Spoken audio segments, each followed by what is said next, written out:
The year began with a silence so deep it seemed to choke the lungs of Chicago. Snow fell in January and did not melt in February, nor in March, nor even in May. It clung to rooftops like a shroud, ash-gray rather than white, as though the heavens themselves had burned and sifted down their dead. The people whispered of punishment, of a winter called not by weather, but by oath, for the cold pressed not only into bone, but into spirit. And though the city's streets bustled by day, each night they groaned, as though the stones themselves remembered every carriage wheel, every dragging step, every scream swallowed before it reached the river. The air was too still, too heavy, and the snow did not glisten. It absorbed light. Lanterns burned dimly. Their flames choked as if the darkness had a hunger, and men, women, and children walked quickly home, afraid to linger after dusk, for there were whispers that shadows moved slower than their masters, and sometimes did not follow at all. The first man to vanish was named Patrick Doyle, a cooper. By trade, he was last seen hauling barrels near the stockyards in late winter. His footprints led out into the snow, but the trail ended abruptly. As if he had been swallowed by the white hush of the world by the week's end, two more were gone. A butcher and a peddler neither had debts, nor enemies, nor cause to flee. And when the thaw never came, the people of Chicago began to murmur that the snow itself was hungry, that it pulled down men as easily as it buried rooftops. But the terror did not truly begin until Patrick Doyle returned. For on a Sunday morning, children saw him staggering through the market square, his coat torn, his gait crooked, his mouth open in a soundless moan. And when the mothers rushed forward, clutching rosaries, they saw his eyes were gone, sockets raw and weeping, and yet he moved as though he could still see, turning toward each voice with uncanny precision, his hands trembling as if guided by some unseen string.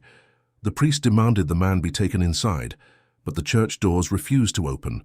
The iron locks rusted black in the span of a heartbeat, and Patrick Doyle collapsed upon the steps, blood dripping into the snow until it looked as though he lay upon a scarlet altar. Whispers spread that Doyle had spoken before his final breath, that he rasped not words but a hymn, a broken fragment of a psalm no one recognized.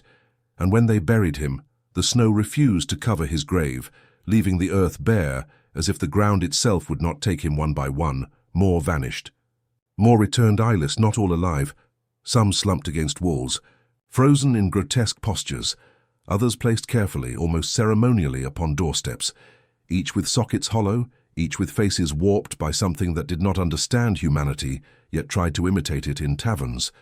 The men spoke low, their mugs untouched. The McGraws, they whispered. Two brothers who had left town years before, sworn to darker trades than law could name, men who had dealings in the unholy, who sought a bargain deeper than blood. And it was said their oath had been written not in ink, but in ash, spread upon snow that would never melt. A woman near the docks told of hearing laughter carried on the wind, not above her, not around her, but beneath the ice of the river itself, as if something crawled just under the surface, mocking the living with voices that once belonged to the missing dialogue. Was rare in those days. But one night a child pressed her face to her mother's skirt and whispered, "Ma, the snow is looking at me." Her mother shook her head, clutching her crucifix. But when she glanced out the window, she saw the drifts shifting, not by wind, but by something pressing up from underneath, something that stirred and breathed and blinked. The winter deepened, though the calendar insisted on spring. Ashen snow piled higher than rooftops, and the bells of St. Patrick's tolled at hours no hand touched their ropes. The sound was not brass but bone, low and hollow, rattling through marrow, and those who heard it swore they saw shapes gliding between snowflakes, figures pale, faceless, hollowed, yet searching, always searching, as though eyes stolen were not enough by midsummer. Chicago had ceased to breathe. The markets closed, the taverns shuttered, and families nailed boards across their windows, hoping to keep the snow out. Though snow had long ceased to be snow, it was a blanket of silence, a burial before death, and the streets beneath it groaned louder with every passing night, and when the wind finally shifted, it carried a sound so low, so deliberate, that those awake shivered at its cadence. It was not storm, nor hymn, nor prayer. It was counting. In that counting, the city realized it was being measured, not by lives but by eyes. The slaughterhouses never slept, but in the winter of '42 they began to breathe. The stockyards groaned like the ribs of some buried beast, and every night the air thickened with the smell of blood. Long before the butchers had raised their knives, it began with the cattle. Strong beasts that once bellowed in panic at the scent of death now lowed softly, almost tenderly, as if greeting unseen shepherds in the dark. Their voices stretched thin, broken, warped into a chorus that carried human syllables, and the men who drove them shuddered, claiming they heard their own names whispered back to them. The butchers spoke little in daylight, but when night fell and their knives lay idle, they gathered in tight circles, hands trembling, cups untouched, eyes darting toward the yawning black of the pens. "The cattle are not right," muttered Joseph Hanlon, his voice raw. "They do not move as beasts, but as men called to worship." And the silence that followed was heavier than truth. For every man there had seen the same: cattle standing in ranks at midnight, heads bowed toward the earth, listening, waiting, as if for a sermon beneath their hooves. By the third month, the smell of iron no longer left the yards. It clung to hair, to coats, to the very skin of the workers. Yet no blood was spilled that could account for it, no slaughter great enough to sour the entire quarter of the city. And still the stench deepened, as though the ground itself bled unseen. When they shoveled away the drifts of ashen snow, they found puddles of dark water pooling where no thaw should be. The liquid was thick, sluggish, almost black, and when one man dipped his hand in, swearing it was only filth, he withdrew screaming, for his palm bore the shape of an eye pressed deep into the flesh, blinking once before sinking back into his skin. One night, a boy who had no right to linger near the yards claimed he saw them, two shadows longer than men, dragging themselves between the pens, chains scraping, though no iron was visible. The cattle parted as the forms passed, lowering their heads, and in the hush that followed the boy heard whispers, not carried on wind but seeping from the earth like steam, fragments of prayer, broken oaths, words that blistered his ears with their wrongness. He ran home weeping, but when he tried to speak, his tongue faltered. Every word he formed returned to him in another voice, low, rasping, as if someone else had borrowed his mouth. His mother beat him with holy words until he fell silent, and the boy never spoke. Again, the overseer of the yards, a man named Kellum, swore he would put an end to the foolish rumors. He walked the pens alone one midnight, lantern in hand, but the flame faltered as he passed the third gate, and the air grew heavy, thick as a smoke, though no fire burned. He heard the cattle shifting, hooves trampling, but not in fear. They pressed themselves against the wooden rails, straining not to escape but to draw closer to the center of the yard. And there in the half-dark, Kellum claimed he saw a pit, a hollow in the frozen earth where no pit had been dug. Steam rose from it, reeking of salt and blood. And from that pit a voice rose, not one but many, murmuring his name in a chorus of tones, some high, some low, until his knees buckled and he dropped his lantern into the snow. The flame did not die. It flared, searing white, and in that flash he saw them. The McGraw Brothers, or what was left of them, their faces half swallowed by shadow, their eyes absent, yet their mouths moved in unison, whispering words that burned his mind. When the flame died, Kellum was gone. Only his boots remained at the edge of the pit, still steaming as if they had been boiled from within.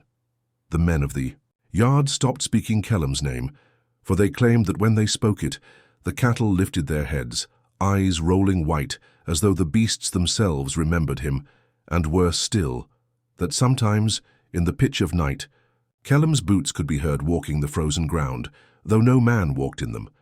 One butcher, trembling in his cups, swore he saw the truth. "The McGraws," he muttered. "They are not gone, not buried, not even men. They feed the pens not with hay, but with what they take from us, and when pressed for meaning, he tore at his own face until blood streamed down, screaming, 'Eyes! Eyes for the herd that waits below!' They buried him in silence, but his grave sank within days, the earth collapsing as though hollow beneath, and from the pit of it crows rose, their wings dripping as though they had bathed in gore by midsummer. The pens grew restless even by day. The cattle lowed in voices too thick, too wet with human syllables. and one farmer swore he heard the laughter of children echoing from their throats, thin and sharp, yet echoing from lungs that should not have known mirth. The city grew quiet. Merchants would not walk past the yards after dusk. Women crossed themselves at the sound of lowing carried on the wind, and the church rang its bells, each dawn as if to scatter the whispers rising with the fog, but nothing scattered them. The whispers thickened, multiplied, wove themselves into the air, and by August the entire quarter of the city heard it, a chant, old and wrong, rising not from cattle, not from men, but from the earth itself, as if the very soil beneath Chicago prayed in a tongue older than God. And on one dreadful night the chant fell silent, the air paused, thick with waiting, and in that silence came a sound, the groan of wood, the breaking of gates as the pens opened without hand, and the cattle stepped forth in single file, not beasts, not men, but something in between, and in their hollow gaze, Chicago learned the stockyards had been feeding more than cattle. They said the McGraw Brothers were born in hunger, not the hunger of empty bellies alone, but of a deeper famine, the kind that seeps into marrow and makes men crave what cannot be named, the kind that turns kinship into covenant, and covenant into curse on a night when the river froze in silence. When the moon hid behind veils of ashen cloud, the brothers walked barefoot to the edge of the slaughter fields. And there upon earth hard as iron they clasped hands, not as siblings but as conspirators, their breath thick as smoke, their veins beating as one. It is said they carried no book, no priest, no candle, only a pouch of black salt stolen from the hands of a wandering Romani witch, a salt that was not mined but birthed, granules sharp as bone, cold as tombs, each grain whispered against the skin, as though the dead themselves rattled in their graves. They poured it in a circle on the frozen ground, and the air within grew colder than the air without. The snow around the ring melted to mud, steam rising though no fire burned, and the crows that gathered on the fence posts refused to caw, their wings trembling as though bracing for a storm. The younger brother, Samuel, whispered first, his voice raw, ragged, yet deliberate. "Blood we have, but eyes we lack. Sight. We beg, though not our own. Give us what heaven hoards, and we shall feed the earth below." The older Elias gripped his hand tighter, and in the silence that followed, the earth shifted, a tremor subtle yet certain, as though a mouth long buried stirred beneath their feet, opening not to consume them, but to listen. They sliced their palms with rusted knives, the blood fell black against the snow, and where it touched, the flakes did not drink. They recoiled, curling inward, shriveling like burnt parchment, as if even the winter refused the offering. But the earth beneath the circle quivered, and a voice seeped upward, not from air, not from throat, but from soil itself, low, many-toned, older than language, a murmur that turned marrow to ice. "What will you give?" it asked, and the brothers as one replied, "All but sight." The ground split with a sound like bone-breaking, and from the fissure rose not flame, not smoke, but a hand, pale, long, jointed wrong, fingers tipped in what seemed like shards of obsidian. It rested upon the earth between them, waiting. Elias did not flinch. He pressed his bloodied palm to the hand. Samuel followed, and the three clasped together. Their flesh burned, not with fire, but with cold, a frost that bit deeper. The knives, carving their names into silence itself. "You will feed me," the earth whispered, "and I will grant you sight beyond sight." The pact was sealed, the fissure closed, and the ground where they stood was blackened, salted, dead. No grass ever grew there again. No snow ever stayed after that night. The brothers were never seen the same. Men swore they walked with shadows bent wrong, that their footsteps rang hollow, as though their boots pressed not stone, but skulls beneath them, and though their eyes remained in their sockets. They no longer blinked as men should.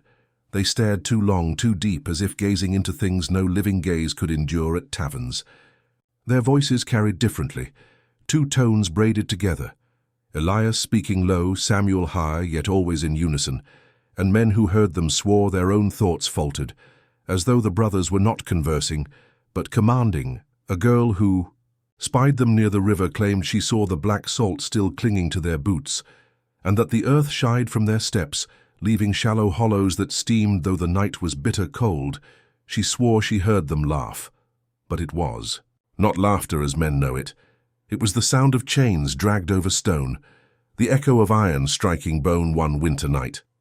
Their mother, a widow who had buried too many children to famine, cried out against them, "God is watching, and he will blind you for what you've done." Elias smiled. Samuel wept, and together they whispered, "It is not God we serve, Mother, but the mouth that swallows even his gaze." She died before the month ended, and when they laid her in the ground, her eyes had been plucked clean, though no crow or worm had touched her. The city began to change after that. Doors locked tighter, church bells rang louder, and yet the night pressed heavier still. Every silence seemed to breathe, every shadow seemed to watch, and beneath it all, the pact gnawed, for the brothers had not only given their blood, they had promised the city itself, brick by brick, bone by bone, until Chicago belonged not to the living but to the earth that waited below. And on the night the pact was signed, the cattle in the stockyards bowed their heads, not to men, not to moon, but to the dark pit that had opened, as if they too had sworn fealty to the brothers' new master. The river should have frozen clean and silent, but in the winter of '42 it froze like a mirror of bone, and beneath its cloudy skin stirred something that was not water, something that did not flow, but waited. The children were the first to see it, for they crept close when their mothers called them away, their boots slipping on the bank, their breath making halos in the air, and they pressed their faces to the frost, peering deep into the frozen dark where the current should have moved. What they saw was not driftwood, not fish, not drowned men, but eyes, pale and unblinking, as if hundreds of faces lay pressed against the underside of the ice, their sockets filled with glassy orbs, staring upward, as though the river itself had learned to watch. The children screamed. But when their parents came, the river looked as it always had, a dull sheet of frozen black, unbroken, unmarked. Yet when night came and the gas lamps hissed along the streets, the eyes returned, clearer now, closer, and those who dared to look too long swore they saw their own reflections replaced, their own faces hollowed, eyeless, mouths opening beneath the surface as if gasping for air they would never taste. The ferryman spoke of sounds rising from the ice, not the crack and groan of shifting sheets, but whispers, slow and deliberate, as though voices were caught beneath, traveling along the frozen skin, names carried across the surface, not shouted, not cried, but breathed with the weight of grave dirt and stone. One ferryman refused to cross again, saying the river had called him not by name but by prayer, repeating the same psalm his mother sang as she lay dying. He swore he heard her voice through the ice, begging him to join her.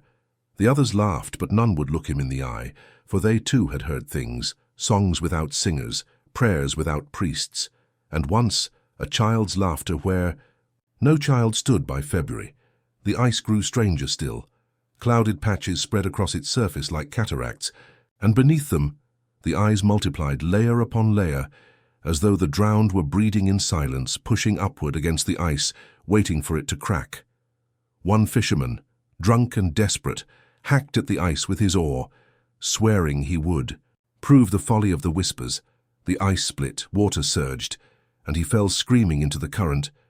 The others rushed to drag him back, but when they hauled his body to shore, he was already stiff, and his eyes, gone, not plucked, not torn, but smoothed away as though they had never been, skin grown flat, sockets erased, as if the river had borrowed them for its own. After that night, the people of Chicago would not cross after dusk. They spoke of figures gliding just beneath the surface, men-shaped but thinner, their limbs too long, their faces turned upward, following those who walked the banks, matching every step with silent drift beneath. At times the ice thinned and shapes pressed against it, palms spread wide, fingers crooked, like branches, mouths opening and closing in slow rhythm, not drowning but mouthing words, and the brave who leaned close swore they read those lips, every mouth forming the same word, McGraw. The priests tried to bless the river, holy water. Scattered upon its skin, crosses lifted high, but the wind howled through their hymns, and when the candles guttered, they swore the ice laughed, a hollow, brittle crackle that echoed through the city like broken glass. One priest fell ill that night, his pupils clouded white, his voice faltering to whispers in his sleep, murmuring, Not prayers but numbers. As though counting, as though measuring when he died, his eyes did not close, they froze open, pale and lifeless. Mirroring the gaze beneath the river, mothers dragged their children away from the banks. Fathers nailed boards across their windows that faced the water, but still the eyes were felt, peering from beneath the ice, watching even through walls, as if vision could seep through wood and stone, as if the city itself were transparent to their stare. The whispers spread with the thaw, soft at first, then swelling, until every night the river spoke. Not one voice, not many, but all together, a chorus of the unseen, promising sight, promising knowledge, promising hunger answered, if only the city would look back. And one night, a boy leaned too close. His reflection warped, his face vanished, and what stared back from the ice was not him, but a hollow mask, sockets empty, grinning from beneath the frozen black. When they found him at dawn, he was still kneeling by the bank, his body stiff, his head bent low, and his eyes gone. But the ice below him shone brighter, as though two new stars had joined the countless others beneath the river's skin. And in that silent glitter, Chicago knew the river was keeping count. The sound was not music, it was hunger disguised as song, a trembling voice stretched thin over bone and gut. And once it stirred the air, nothing living in Chicago slept easy again. The fiddle was first heard in the winter of famine, when the wind already howled like starving wolves through the stockyards, and the people pressed close to their stoves, whispering prayers not of salvation but of survival. Yet even those prayers seemed to bend toward the sound, as if the fiddle had caught their syllables in its bowstrings and played them back wrong. Bent, cracked, soured, as though a church hymn had been rung through a noose, those who heard it swore it came from nowhere and everywhere at once. One moment drifting along the alleys behind Dearborn, the next winding like smoke beneath the shutters of the tenements, and though no hand was seen to play it, the notes slid into the ears of the sleepless like worms, burrowing deeper, deeper, until even the most devout found themselves trembling at the thought of stepping outside. It was the weak-willed who went first. The drunk, the fevered, the grieving. They rose from their beds as though pulled by invisible strings, feet bare against the frozen floor, and drifted into the night without cloak, without lantern, their eyes glazed, their lips moving faintly, as if humming the tune themselves. Some were found at dawn, stiff against the stones, faces turned upward as though still listening, blood frozen at their ears, as if the song had poured through them until their vessels burst. Others were never found at all, but their names were whispered in the notes that lingered in the alleys afterward, each bow stroke heavier, each chord carrying the weight of another vanished soul. The elders muttered of a pact, that the McGraw Brothers, starving once, had sold not merely their faith but their very flesh. One gave his sight, the other his hands, and in return the devil gave them an instrument, a fiddle carved from coffin wood, its strings wound with sinew, stripped from a man who died in hunger, its body hollowed not to hold music, but to hold silence, so that every sound drawn from it would be stolen life. Don't follow the fiddle, mothers warned their children, but warnings are lanterns, thin and flickering, and hunger is a darkness that devours even flame. It was said the fiddle's tune shifted with its prey. For the widow, it sang the lullaby her husband once hummed. For the orphan, the cradle song that no one alive remembered. For the drunkard, the barroom chorus he had shouted in his youth. The melody was not chosen. It was taken, plucked from memory itself, wrenched out and played back hollow, until the listener was no longer certain whether they heard the song outside or inside a cobbler's. Apprentice told of seeing a figure at the end of an alley, tall, thin, shoulders bent as though under terrible weight, and in its hands the fiddle gleamed like polished bone. He swore the bow was not wood at all, but the length of a human forearm. Stripped clean and pale, and with every stroke, sparks leapt from the strings like fireflies. The boy ran, but in his dreams the tune caught him, and 3 nights later he was found collapsed at the river's edge, his feet bloodied from walking barefoot across ice, his tongue gone, as though silence itself had claimed its toll. There were those who tried to silence the fiddle, a priest with salt, a fiddler with his own honest bow, and even a hunter with powder and shot. But when each raised hand or voice, the song bent around them, tighter, sharper, and their own sounds were folded back until the priest stammered curses instead of blessings. The fiddler broke his strings with his own shaking fingers, and the hunter turned his pistol against his own temple, whispering through clenched teeth, "I only wanted quiet." And still the cobblestones drank the steps of those lured out, dark patches blooming where blood soaked into cracks. As if the city itself had grown thirsty with the fiddle, some swore the streets echoed even in daylight, each step ringing not against stone but against hollow bone beneath. And when the sun set, the echoes rose into song again, each heel strike another note in a melody that had no beginning and no end. By spring, the fiddle's legend had spread too far to be denied. Merchants claimed it followed the wagons of meat and grain.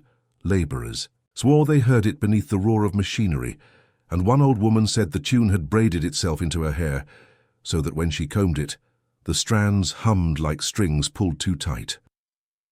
"What does it want?" whispered the midwives, and no one answered. For in truth the fiddle did not want, it only was, and its being was hunger made sound. Then one night the song shifted, no longer luring drunks and widows, but calling out a single name, over and over. Drawn long through the bow as if carved into the marrow of the tune itself, McGraw. McGraw, McGraw. The people trembled, for they understood the curse was not merely theirs but bound to bloodlines, and if the brothers had loosed this hunger, it was their name that it would play, until silence swallowed the city whole, and, when the last note faded, a shadow leaned in the alley mouth, lifting the fiddle against its hollow chest, its sockets dark, its grin too wide, and the bow, waiting, raised again, poised to play, and the first note struck, not the air, but the marrow of the bones beneath Chicago. The first sign was not silence, but smoke, a thin black coil that rose from lanterns though no flame glowed within, and the people of Chicago understood then that night itself had grown teeth. Merchants had long placed oil lamps by their doors, not for beauty nor even safety, but because it was known the alleys swallowed those who walked them unlit. Yet one by one the lanterns faltered, their glass fogging over, their wicks coughing like dying throats, and where there should have been a glow, there was only darkness thicker than pitch. The apothecary was the first to notice. His lantern outside on Clark Street sputtered not orange, but a deep, sickly blue. It guttered, shivered, then shrank into nothing, though the oil within was full, though the wick was new, though his hand had only just struck the match. "It will not catch," he muttered, his fingers trembling as he struck again and again. The match hissed, sparked, then died in smoke as if the very air had grown hostile to fire. That night the alleys filled with shapes that no one dared to name. The butchers whispered that the shadows came first near the stockyards, great hunched, outlines dragging something unseen, their heads lolling as though severed, their movements precise yet sightless, and though no eye gleamed in their faces, they never once stumbled, not on gutter, not on stone, not even in the deepest dark. The tavern keep swore he saw one pause before his door, its hand, longer than any man's, hovering over the extinguished lamp. It leaned forward, head cocked, breathing in, as if the absence of light was a feast. To be savoured by the second week, no fire in the district would hold candles burned to puddles in minutes. Torches bled into darkness as though dipped in ink. Even hearths inside homes shivered and coughed cold ash. "The air does not want flame," said the widow, clutching her shawl tight. "It knows what waits in its absence." And she was right, for with every flame strangled, the shapes grew bolder.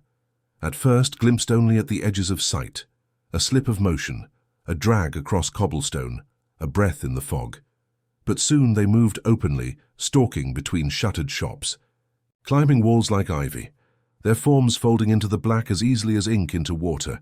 No one knew if they were spirits, or beasts, or men unmade. Some said they were the eyeless victims returned, seeking not light but its murder. Others whispered the McGraw Brothers had called them forth, traded fire for dominion of shadow. Whatever they were, they carried the stench of iron, and wherever they passed, the ground was left damp as if freshly washed in blood. "Do not look at them," the priest warned, but the warning was useless, for it was not looking that doomed a soul, it was being noticed. And once those blind heads turned toward you, no lantern, no lock, no prayer could keep them from your door, one boy, reckless and trembling, tried to outwit them. He stole a coal from his mother's stove and carried it in a clay pot, whispering bravely to himself, "If no flame will burn, then I will carry embers." But the coal dimmed as he walked, ashing over though it should have glowed for hours.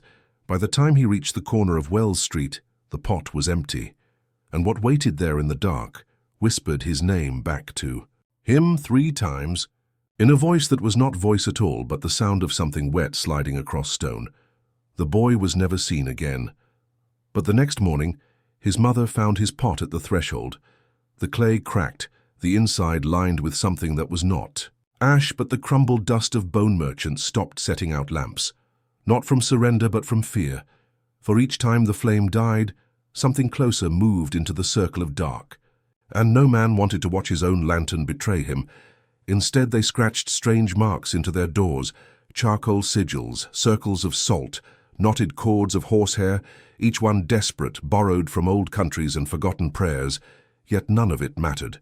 The lanterns would not burn, and the dark would not be denied one night, as the fog rolled in heavy as wool. A seamstress walked home clutching a lantern whose flame flickered thin. She prayed with every step. Just a little further, just a little further. But halfway, down the alley the flame folded in on itself, vanishing with a hiss, and the glass of the lantern filled not with smoke, but with a face, 2 hollow sockets pressing against the pane from within, breath fogging the glass. Though no lungs could be seen, the seamstress dropped the lantern and ran, her screams carrying through the streets. And by dawn, she was found frozen. In place, her eyes wide and white, her hands locked as if forever reaching for a light that would never return. Chicago learned then what it meant to live without flame. Nights became endless. Shadows pooled like rivers, and those who once boasted of gaslight progress now cowered, huddled in corners with nothing but cold lamps between them and the dark. But even in their terror, one truth gnawed at them. The shapes were not wandering. Aimless, they moved with purpose. They gathered along certain streets, they circled certain doors. And when the wind was still, one could hear them whispering beneath the eaves, blind yet knowing, always knowing. And then, on the last night of that cursed February, the church itself betrayed its parishioners, for as the congregation gathered to light their candles, every wick went black at once, the air coughing out the flames, as if mocking their faith. And in the silence that followed, something vast moved.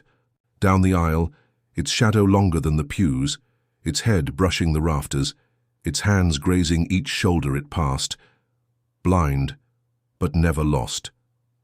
The people wept in the dark, their sobs swallowed by a voice not heard but felt, a vibration deep, in the marrow a hunger that spoke without words. Your fire is mine, and soon your flesh will be also. And from the altar itself a single lantern sputtered, struggled, then birthed a flame, but not of light, of black fire licking upward, casting no glow, only deeper shadow, and from within it a hand reached. Out, knuckles backward, palm bent wrong, grasping for the air as if ready to pull itself through. The dead should be forgotten by the living. But in Chicago of 1842, the dead were not merely remembered. They were recorded, bound, and tallied, as if some unseen hand demanded an account of every vanished soul. It was the coffin-maker, Elias Drow, who first began the ledger, a quiet man with a face of wood shavings and eyes that never lifted above the nails he hammered. His shop stood crooked on the corner of Wabash, its windows always veiled in dust. And yet, no matter how many were buried, his coffins never seemed to run out. The people whispered he worked in silence even at midnight, that the sound of his hammer was heard when no man should work, and that sometimes he built boxes too small for a body, boxes that were sealed shut the moment they were made. The ledger was found not on his workbench, but hidden beneath the floorboards. Its cover was oxhide stretched so thin that the paws still showed, its spine stitched not with cord but with hair, and inside, the pages bore more than names. They bore faces. Each sheet was covered with sketches, crude and hurried, ovals of heads drawn in ink as though scrawled by a trembling hand. But where eyes should have been, there was only white space, an absence, that pressed outward from the page like a hole into which sight itself had been poured, and beside each drawing, a name written in a hand not quite human, jagged, curling, sometimes backward, sometimes upside down, and always ending in the same scrawl. McGraw, those who dared to touch the ledger, claimed the ink was never dry, that when their fingers brushed the pages, black smears clung to their skin, staining them as though the names themselves bled through. A widow once swore the face of her husband shifted beneath her hand, the eyeless sockets widening as though aware, and when she turned the page in horror, the sound was not of parchment but of flesh being torn. "Why does he keep it?" the butcher asked, his hands still red from the day's work, and the priest replied in a whisper, "Because death itself demanded it." The ledger was not the work of Elias alone. It was a keeping of accounts, a tithe of souls owed not to heaven, but to something far deeper. Every name inked into its pages seemed to draw breath from the city, and with each entry, Chicago sagged further under a weight no man could name one evening. A girl too curious for her own blood crept into Elias's shop. She was small enough to move between the planks, quiet enough to hear the scratching before. She saw it. Elias sat hunched over the ledger, his pen jerking across the page, his lips moving in prayer not to God, but to the brothers whose names he scrawled between the lines. "Another for you, another for the chain," he muttered. Another hollow face to join the rest. The girl swore his eyes were closed as he wrote, yet his hand moved as though guided, as if unseen fingers pressed his wrist, steering him across the page, and when she leaned closer, the ink was not ink at all, but the black seep of something thicker, something that steamed in the cold air of the shop like fresh blood. She fled, but not before Elias raised his head without opening his eyes and whispered, "You will be written soon, child. You are already halfway across the page." By winter's end, the ledger grew heavy, not with paper but with presence. When Elias turned its pages, the air bent low, the lamps dimmed, and the coffins in his shop creaked as though restless inside. Sometimes he was seen carrying the book down to the riverbank, kneeling on the frozen stone, dipping his pen into the cracks in the ice, and those who followed said the ice bled, red veins spreading outward in silence, until the water below grew black. The truth broke when a grieving husband forced his way into the coffin-maker's shop. His wife had vanished a fortnight before, and he demanded to know why Elias had prepared a coffin with her name before her body was ever found. They struggled, the husband ripping through floorboards until his fingers struck the leather cover of the ledger. He dragged it into the light, and there she was, his wife's face, eyeless, already sketched, already named. Her fate inked before it was written in flesh, but worse still, at the bottom of the page, below her name, another was written, his own, and as he read, he heard footsteps behind him, slow, deliberate, blind, yet unerring. The shop went dark, the coffin lids shifted, and the husband's scream was swallowed before he could reach the door. By dawn, Elias had built 2 new boxes. The ledger grew beyond him. It became the pulse of the city's dread. Some swore that even when Elias slept, the pages turned themselves, ink appearing line by line as if the brothers wrote in the dark with fingers made of shadow. And if one leaned close enough, they could hear whispers rising from the book, a chorus of names repeated over and over, each one crying not to be remembered, but to be released. When the authorities finally came for Elias, they found the shop empty, the coffins split wide, the tools scattered like bones across the floor, but the ledger remained, open to a page that bore no names, no sketches, only 2 eyeless faces staring outward, the ink dripping down the page as if tears, and at the bottom, in jagged black scrawl, the city itself must be written next. They said she had been a bride only one night. Her husband's body carried home before dawn, his eyes gone, and from that hour she wore black, and never again stepped beyond the line where the slaughterhouse stench began. Her cottage stood against the wards, walls warped from smoke and blood steam. The air there clung heavy, iron thick, as though the very ground drank slaughter and breathed it back. And yet she lingered, as though bound, as though she too were only another carcass hung upon unseen hooks. At dusk, when men bolted their doors and women covered their children's faces, she walked into the yard with her basket of scraps, but the crows were already waiting, their wings a restless sea of black, their eyes pale, gleaming, too knowing. The scraps she scattered lay untouched, for the birds had already fed not on flesh nor on grain, but on the sight stolen from the town. Children who crossed too near the wards returned with clouded eyes, murmuring that the crows perched on their shoulders, whispering in voices that were not their own, and mothers spat over their children's faces as though spittle could ward off what the widow would not stop. She never spoke to the living, only to the crows, her voice a cracked lullaby, muttering prayers older than the church, and the birds would bow their heads as though listening to scripture. But what scripture bleeds from the mouth of a woman who feeds carrion to carrion? One winter evening, a butcher's apprentice followed her path, curious or perhaps compelled, and in the blue half-light he swore he saw her lift her veil to feed them not bread, not bone, but something soft, wet, gleaming red. The boy ran, but his eyes wept blood by morning, and though he clawed at his face until his nails split, he cried, "They've pecked me hollow," and his sockets gaped where sight had been. "Why do you feed them?" a voice once dared ask her, a traveller unaware of the town's silence around her name. The widow turned her veil, and though her face was hidden, her whisper carried like cold breath. "Because they leave me untouched when I do." The traveller did not stay the night. By spring, the slaughterhouse gutters choked with feathers, the rooftops sagged beneath the weight of black wings, and the town awoke each dawn to the sound of thousands of beaks tapping, not at windows but at skulls buried beneath the soil. The ledger of the coffin-maker bore strange notes then, tally marks where no coffins were built, and beside them tiny sketches of crows perched on eyeless heads. Still, the widow walked among them, as though queen of their hunger, her veil rippling, her hands steady, and the birds parted before her like waves before a prow. Yet one night the bell tolled over an empty grave, and the widow did not emerge from her door. The crows circled, restless, beating wings against her roof, scratching, crying, begging as though their feast had been delayed, and the townsfolk dared whisper, "What will they eat if she does not feed them?"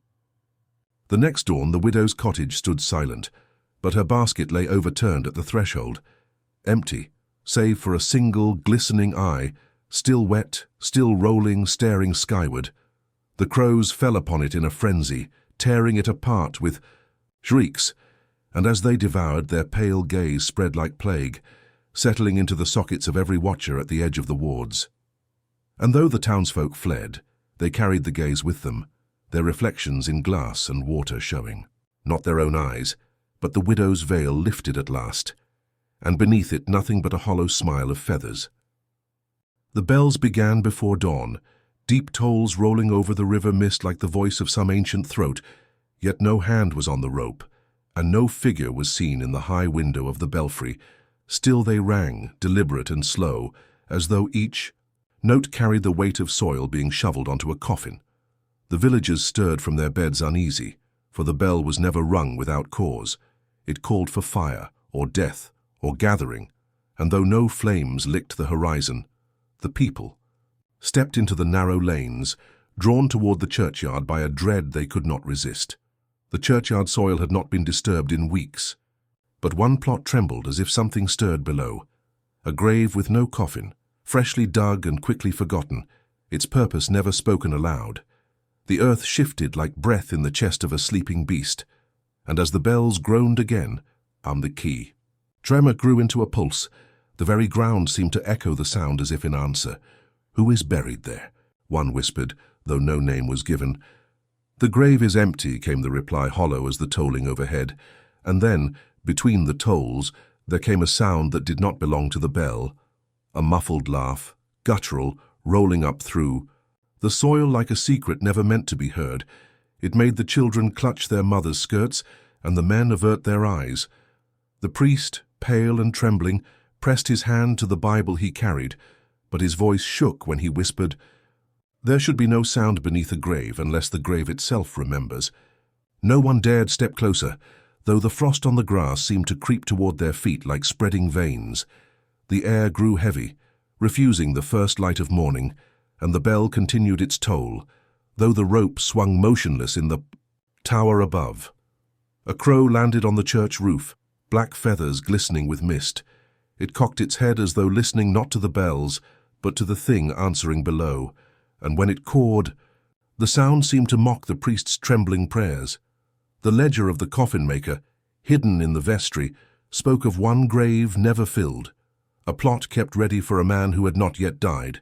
But the sketch drawn beside the name was eyeless, like all the others, and the name itself had been scratched out with such force the page had torn. The villagers whispered that the McGraw Brothers had promised return, not in life, not in flesh, but in a sound, a stirring, a voice beneath the soil, the laugh of one who never needed lungs to breathe nor eyes to see. "Cover it," someone begged. "Let the earth be pressed flat again before it answers louder." But no one moved, for the bell would not stop, and with each toll the laugh below grew clearer, until it was no longer muffled but sharp, piercing through the crust of dirt as though it had teeth. And then, silence. The bells ceased mid-swing. The laugh cut short. The villagers stood frozen, listening to the stillness as though it were another voice. The priest dared to step forward, his hand shaking as he held a lantern against the trembling soil, but the lantern sputtered black instead. Of gold the flame shrank, hissed and died, as though light itself was forbidden in that place. From the grave came not sound but movement. The frost began to spread upward through the mound of dirt, crystallizing into shapes like fingers pressing from below. And in the pale dawn light, the villagers swore they saw the ground smile. The priest fell to his knees, clutching the book with both hands, but the wind carried a whisper only he seemed to hear. Not empty. Never empty. And though the sun should have risen, the horizon remained grey. The crow on the roof stretched its wings and cawed once more, its cry melting into a sound that was no longer bird, no longer bell, but something else entirely. A tolling laugh rolling across the stones, the grave split, and what pressed upward from beneath was not hand nor claw, but the edge of a coffin lid, rising though no coffin had ever been laid there, its wood blackened, wet with soil, and from... Within came a voice, low, terrible, patient, "Open!"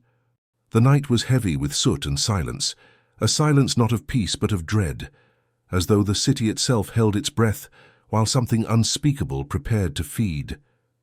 In the bowels of a cellar beneath an abandoned tenement, the McGraw Brothers laid their table, a rough-hewn plank draped in cloth stiff with stains, its edges gnawed by vermin who no longer dared come close. They dined by candlelight, though the wax wept black as tar, and the flames bent low as if ashamed to see. No bread, no meat, no wine adorned their table. Instead, arranged upon tarnished pewter, lay the masks of flesh stretched thin, eyeless pale, quivering in the draught like living things that begged to breathe. The brothers bowed their heads before this banquet, muttering a prayer that was not prayer, a chant thick with ash and salt, each syllable pulling the air taut, as though the words themselves wished to split the world open. And when they raised their eyes, those sockets glimmered with a hunger that no man should name. The walls of the cellar recoiled, wood and stone groaning, dripping, and it was said that the plaster itself wept in rivulets, as though the house had seen too much and would rather collapse than endure another supper. Their knives were not knives, but sharpened bones, and with these they carved the masks into slivers, placing them reverently upon their tongues, chewing with the solemnity of priests taking sacrament. The sound of it, a wet gnash, a slow tearing, echoed in the cellar until it seemed the world itself was chewing alongside them, and all of Chicago's silence answered, as though waiting to be fed. At times one brother would pause, lifting a strip of flesh to the candles. Guttering light, turning it like parchment to read what words were hidden there. For they believed every hollow face bore secrets, that in the stretched skin of the eyeless they could glimpse what no living gaze might see, and so they ate not for hunger, but for knowing. It is whispered that they spoke to the masks between bites. "Tell me," one would hiss through stained teeth, "what did you see before sight was stolen?" And the silence after was heavy but not empty. Witnesses, if such cursed men can be called that, swore that the masks themselves answered, not with words, but with sighs that rose from the hollow air, sighs that made the candles flicker, sighs that drove rats into walls until their bones snapped in the crawlspace. The brothers smiled then, faces gleaming, as though the secrets fed them more than the feast itself. One night, the younger brother lifted a mask still damp and pressed it to his face. He tied it with twine behind his skull, and when he opened his mouth to laugh, the hollow cheeks sagged, yet in the sagging they formed the semblance of another face beneath his own. The elder clapped his hands, a sound like bone striking bone, and said in a voice thick with rapture, "Now you see as they see. Now you see without eyes." But the younger's laughter broke then, choked, faltering, and he clawed at the twine as though it had sunk beneath his flesh. The mask had fused, its seams sealing, its hollow sockets pressing into his skull as though sight itself were being rewritten. He shrieked until his throat tore. The candles burst, drowning the room in smoke, and when the air cleared, he sat silent, face covered by the mask as though born with it. His breath rattled through its pale seams, but his voice never returned. The elder brother only leaned forward, touching the fused flesh with tenderness, and whispered, "Then you will be the first to feast for eternity." From that night, the cellar's door never stayed shut. Neighbors swore they heard chewing long after the brothers left, chewing that echoed in their dreams, chewing that gnawed at their minds until their reflections showed faces not their own. It is said that if one dares to descend those rotting stairs, the table still waits, candles guttering though no match has been struck, masks trembling upon the plates as though eager for company, and if you lean too close, you may see your own face there, stretched, hollow, eyeless, waiting to be carved. 13. Bells will toll then, though no rope be pulled, and from beneath the floorboards a muffled laugh will rise, carrying you into the grave that is not yet dug. The city knew the hour, though no bell tolled, for when the gaslights guttered all at once, and the streets fell into a blindness not their own, every door barred itself, as though wood and iron had learned to fear. It began with a hush. Not silence, but a hush like the drawing of breath before a scream. The fog thickened at the alleys, and through it came the first shuffle, the sound of leather dragged across cobblestone, the weight of steps measured by death's patient hand. They came in single file, no banners, no torches, no priest to lead them. Only the blind corpses, their sockets hollow as wells that never filled, marching as though some invisible chain drew them forward. Their garments clung in tatters, grave soil trailing in their wake, and on their skin, candle wax had dripped in patterns, runes too old for any scripture still spoken aloud. The air filled with a sound that was not sound but vibration, a hum that pressed against the ribs, a hymn carried not in voices but in mouths sewn shut with black cord, the melody muffled yet unstoppable, as if the chords themselves vibrated like strings on a blasphemous instrument. Children hidden beneath blankets whispered of it after, how the tune remained in their skulls, turning their dreams to glass and making their eyes bleed when they woke, and those who dared to watch from upper windows swore the dead did not stumble, they did not falter. They moved with the precision of soldiers who had never seen the battlefield, as though every step had been measured centuries before they were. Born a merchant's wife, forgetting fear, once asked aloud to the dark, "Where do they march?" And the procession halted, as if her words had struck flint against steel. Dozens of eyeless heads tilted upward, and though no gaze could pierce the shadows, she felt her own vision recoil, as though every socket below had emptied itself into her eyes. She screamed, clawed her face, and was found at dawn with her eyelids sewn shut, thread-stiff, blood-caked, though no hand had entered her locked chamber. From that night on, no one asked, but rumors swelled that the procession led always to the same corner of the city, where the cobblestones had been laid over too hastily, where the ground sometimes sighed as though lungs remained beneath. It was there that the hymn grew strongest, there that the blind corpses paused and bent their heads as though greeting someone not yet risen. Witnesses claimed to see two figures at their front, not sewn shut but smiling, their sockets black rivers that dripped as they hummed, and the town whispered the name in trembling mouths, the McGraw Brothers, yet not as they had been in life, but tall, thin, faces draped with veils that moved, though there was no wind. They raised their hands, and the hymn swelled until the air shivered, and all who heard clutched their skulls, certain their bones would splinter beneath the weight of that music. Then, as suddenly as it began, the march ceased. The corpses turned back into fog, the hymn cut off like a knife through flesh, leaving the city deafened, ears ringing with silence more terrible than sound. At dawn, the gaslights reignited, and the cobblestones bore stains of wax and blood, though no man could trace which veins were human and which were not. The church attempted once to bless the streets where the march had passed, but the holy water boiled in its font, and the priest fell blind before the final Amen escaped his lips. So, the city learned. When the gaslights die, when the fog thickens, they bolt their doors, cover their eyes, and pretend not to hear the muffled hymn crawling through their marrow. Yet still, one night, a child dared to lift a shutter, and the last thing she saw before sight fled her forever was the smile of a corpse mouthing through broken thread, "Fall in line." The gaslights flared back to life with a hiss, but her bed lay empty, and her footprints stretched out into the street, joining the single file of those who had gone before. And though the morning sun rose upon Chicago, it shone upon cobblestones, slick with wax, as though the entire city had become a candle waiting to burn itself out. He sat at the edge of the market square, wrapped in rags that smelled of salt and grave damp, and though his sockets were hollow, he turned his head as if he could see all who passed. The people called him a vagrant, a madman, a beggar who spoke only in riddles, but the wise crossed themselves when his mouth began to move. For what fell from his lips was no begging, it was warning. "The McGraws," he rasped, voice dry as old paper. "They have taken more than flesh. They have stolen," the gaze of heaven, "and now nothing watches this city but hunger." The words clung to the square like smoke. Merchants pretended not to hear. Children were dragged away by their mothers' hands, yet in every ear the echo lingered, buzzing like flies on a carcass. Some said the blind man had once been a priest, stripped of his collar when his visions turned black.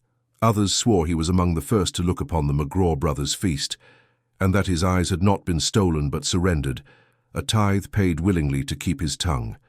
He carried no cup, no bowl, only a cracked book with pages that had long ago been scraped clean, yet he traced them as though letters burned invisible beneath his touch, whispering as if reading lines no man should write. Those who listened too long swore their sight blurred, and the faces of their loved ones began to fade, as though some hand beneath the skin was erasing them. One night a watchman dared approach him. "Old man," he sneered, "why do you speak such curses over a city that has given you nothing?" The blind man lifted his head, and though his sockets were empty, the watchman stumbled back, for it felt as though something gazed out from within, something too vast, too hollow, too starved. "I speak because you do not listen," the blind man croaked. "I warn because heaven has turned its face, and you are all but cattle waiting for the slaughter." The watchman laughed to hide his trembling. Yet that night his eyes turned to milk, and at dawn he was found sitting in the square, beside the blind man, tracing the blank book with trembling fingers. The city began to whisper that the curse spread by hearing alone, that each word he spoke was a worm, crawling from his lips into the ear, gnawing the sight from within. Still he remained. Still he whispered. "Once angels watched you," he said to no one, to everyone. "But the McGraws have bound their gaze, hung it in chains beneath the river ice, and now only hunger stares upon this place." At those words, crows began to circle the square, silent, wing beats heavy as the tolling of bells, and their pale eyes glimmered like pearls of bone. Some swore the blind man smiled then, not with triumph but with pity, as if he were the last sentinel at the gate, and all others had already fled. It was on the 13th night that the curse ripened. Every lantern in Chicago guttered, every candle sputtered to ash, and in the darkness the citizens woke to feel something crawling upon their eyelids, small, sharp, relentless, as if unseen beaks were plucking sight away while they slept. When dawn broke, hundreds stumbled through the streets, eyes pale, sockets bleeding, murmuring the same refrain. "The gaze is gone! The gaze is gone!" The blind man sat unmoved. The crows perched upon his shoulders, their beaks whispering into his hollow ears, and for the first time he raised his voice to the sky, cracked and raw. "Do you hear us still, or are we already yours?" The clouds above split in silence, and for a heartbeat, the sun revealed no warmth, only an empty circle, a blind and watching wound in the heavens. The people fell to their knees, for they knew the old man had not lied. He had only spoken too late. That night, the hymn returned, carried not by corpses but by the living, their mouths sewn shut, their feet drawn into line, eyes rolling white as the procession thickened through the city, and at the front, leading, with hollow sockets lifted, walked the blind man. His blank book clutched to his chest, its pages bleeding with words no hand had written. Yet in the final flicker of torchlight before darkness claimed all, the book's cover split, and what pressed from within was not paper, but a single wet, unblinking eye, staring, searching, hungry. The last candle was said to burn longer than any flame. Yet when its wax had thinned to a trembling stalk, and its light quivered like a dying breath, every man and woman who had once worshipped within that chapel knew dread would walk through. Its doors for fire was not warmth here, but warding. The Stockyard Chapel was built not for prayer, but for silence, tucked at the edge of Chicago's slaughterhouse wards, where the stench of blood clung to the rafters, and the bells tolled not for mass, but for the herding of cattle into their final pens. And still the faithful gathered, clutching rosaries with hands slick from butchery, whispering psalms through the smoke of tallow candles that seemed to burn against something more than night. When the final flame burned low, its sputtering glow revealed a terrible deceit. The chapel's wooden doors sagged open on their hinges, not into pews or altar, but into a gullet of carved bone, ribs bending into archways, vertebrae stacked like columns, the marrow hollowed out into tunnels descending beneath the earth, and from its black throat came the scrape of knives drawn slow, against stone. Some said it was the McGraw Brothers who dug that descent, their hands still wet from gouging eyes, seeking always to carve deeper, always to hide what the city was too afraid to name. Yet the oldest vagrants whispered that the tunnel had been there before, older than stockyards, older than Chicago itself. A hunger buried beneath that demanded devotion. The last congregants gathered in trembling hush as the flame sank lower, their breaths shallow in the cold stillness, until one voice, and ragged, desperate, and murmured, "They're sharpening the night again," and the scrape answered, like metal teeth striking bone. The candlelight bled across the chapel's crucifix, and even Christ seemed to recoil, shadow twisting his nailed hands into claws, his crown of thorns into a lattice of crawling things, while the parishioners clutched each other with blind terror, waiting for the final flicker.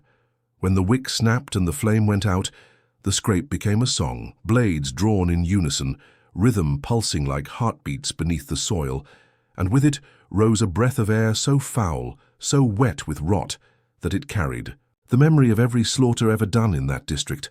One by one faces turned pale and vacant, not from fainting but from seeing something too dark to name, as if the tunnel itself pulled their sight away and left only whitened eyes staring, useless into shadow. A woman sobbed into her hands, whispering, "It takes the gaze first, so you cannot look away."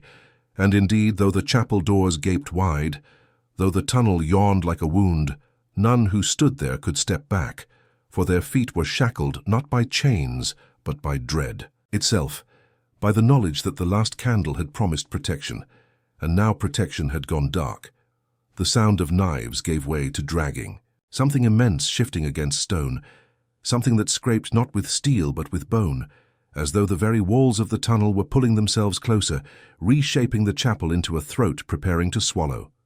The bell in the steeple began to toll without touch of hand, each peal cracking the air like the report of a coffin nail driven deep, and the faithful dropped to their knees, not in prayer, but in despair, clutching their blind eyes, whispering names that had already been forgotten.